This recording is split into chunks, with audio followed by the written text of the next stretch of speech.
ఈ వీడియోలో నేను మీకు నాగలోకం అయితే చూపించబోతున్నాను ఫ్రెండ్స్. ఈ నాగలోకం వచ్చేసి యాదగిరిగుట్ట పక్కన ఉన్నటువంటి సురేంద్రపురి లోపటైతే ఉంటుంది. ఈ సురేంద్రపురి లోపటికి వెళ్ళాలంటే టికెట్ తీసుకొని వెళ్ళాల్సి అయితే ఉంటుంది. ఈ సురేంద్రపురి లోపటికి వెళ్ళినట్టయితే మనకు భారతదేశంలో ఉన్నటువంటి అన్ని ప్రముఖ దేవాలయాలు ఉంటాయి.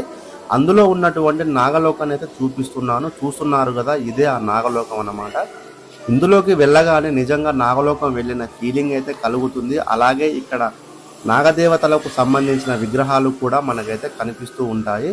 మనం లోపలికి రాగానే మొత్తం పాములు బుసగొట్టే సౌండ్స్ కూడా వినవచ్చు. అలాగే లైటింగ్ ఎఫెక్ట్ కూడా చాలా బాగుంది. గోడలపైన నాగదేవతల విగ్రహాలు మనకైతే కనిపిస్తూ ఉంటాయి.